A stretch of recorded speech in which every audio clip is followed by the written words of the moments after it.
बीच में पहुंचाने का मौका आज तक कभी नहीं मिला। और जब एक आधी बार कहीं मिला तो इतने पैसे जेब में नहीं थे कि वहाँ जा पाते, क्योंकि ना तो फ्लाइट टिकट आए ना होटल की बुकिंग आई। ये फ्लाइट टिकट और ये होटल की बुकिंग के लिए किताब लिखना ज़रूरी है, और किसी की लिखी हुई किताब को अपना बताना ज़रूरी है। लोगों के मिजाज में है। मैंने देखा है बहुत सारे ऐसे करीबी दोस्त हैं, जानने वाले हैं, लिखा किसी ने और बाद में उस किताबचे के बाहर नाम किसी और का। लोगों को अपने हुनर बेचने आते हैं, हमें आज तक नहीं आया। लोगों को अपने हुनर की कीमत लगाना आती है, हमको आज तक अपने हुनर की कीमत लगानी नहीं आई। जिस दफ्तर में मैं काम कर रहा था, उसी दफ्तर में काम करने वाला एक आदमी जो सिर्फ सुबह से लेकर शाम तक चमचागिरी करने के अलावा और कुछ नहीं किया करता था, वो लाख सवा लाख के करीब करीब तनख्वाह लेकर घर चला जाता, और मैं उसी दफ्तर में 40,000 रुपये की नौकरी किया करता था।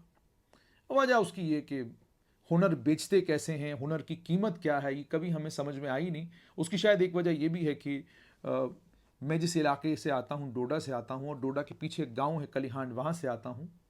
शहर में तो आ गया, लेकिन शहर में शहर वालों के बीच में पहुँचने के बाद जो शहर वालों की तबीयत होती है, वो तबीयत हम में नहीं। अब एक मौका मिला, और जब वो मौका मिला तो और जब बात करने का मौका मिला तो क्या बात की मैंने, वो आज आपके साथ इसलिए शेयर कर रहा हूँ क्योंकि अब महसूस हो रहा है कि ये बातें जो मैंने की हैं ये आप तक ज़रूर पहुँचनी चाहिए।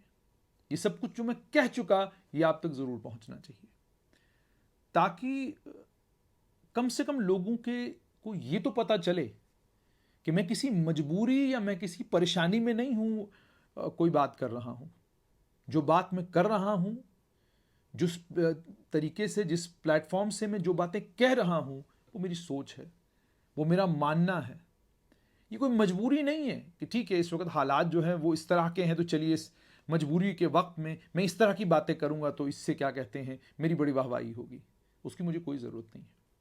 तो इसलिए ये जो मैंने एक लंबा सा लेक्चर दिया है उसमें से एक छोटा सा अंश मैंने निकाला है, ताकि आप लोग भी सुने और आप लोगों को भी इस बात का अंदाज़ा हो जाए कि मैं जो बातें अपने देश में करता हूँ, शायद अपने देश में बात करते वक्त मेरा लहजा थोड़ा तल्ख भी हो सकता है, लेकिन जब मैं अपने देश से बाहर कहीं पर जाता हूँ तो मुझे हर वक्त मेरे जहन में ये रहता है कि मैं भारत माँ का सपूत हूँ और मैं यहाँ पर अपने देश की नुमाइंदगी करने के लिए आया हूँ।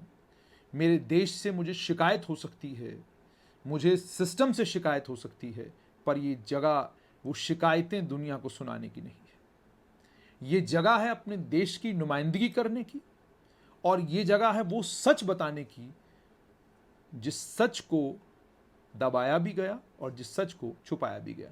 यांश छोटा सा एक लंबी सी तकरीर थी, उस तकरीर का एक छोटा सा पोर्शन आपके साथ शेयर करें।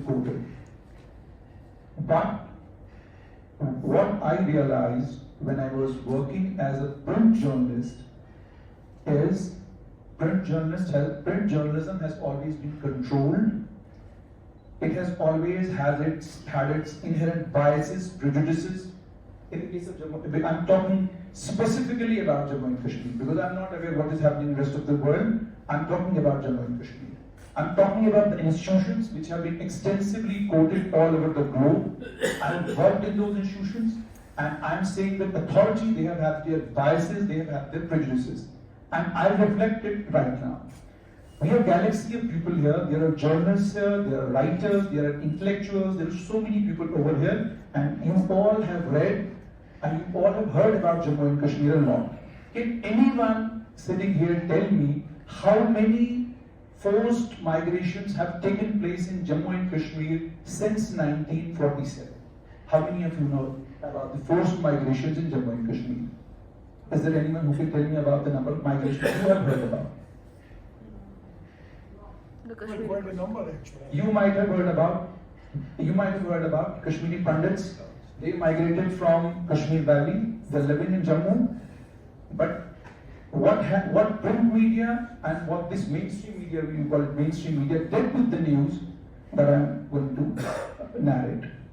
What they did was, because Kashmir, it was selling all over the globe, the focus remained on Kashmir.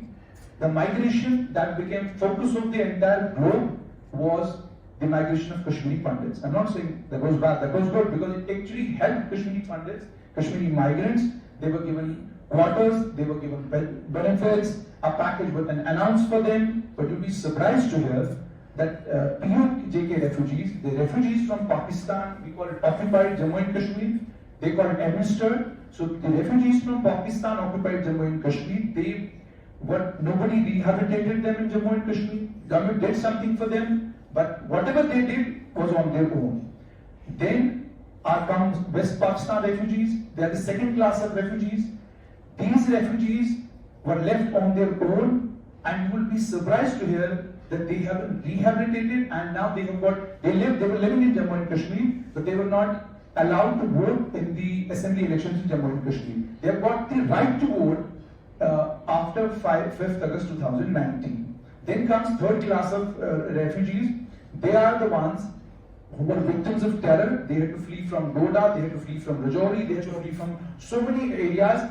They came from those areas. Some were settled in Beli Sharana, Jammu. Some others were settled in a small NHPC run camp in Riyasi. So they had come all the way from Rajouri, and you will be surprised to hear that they still live in ghettos, they still live in terrible living conditions. Government has not been able to do much about them. Now, why I am narrating all this?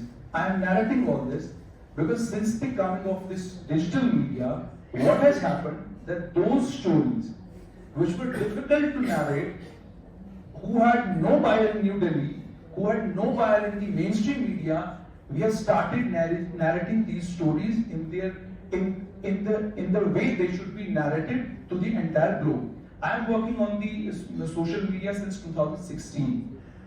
It is now almost 7 years, and I am also, some people call me as one of the pioneers who started this digital media kind of thing in Jammu and Kashmir when there was no digital media. So what this digital media has done in Jammu and Kashmir, one, it has given voice to the voiceless.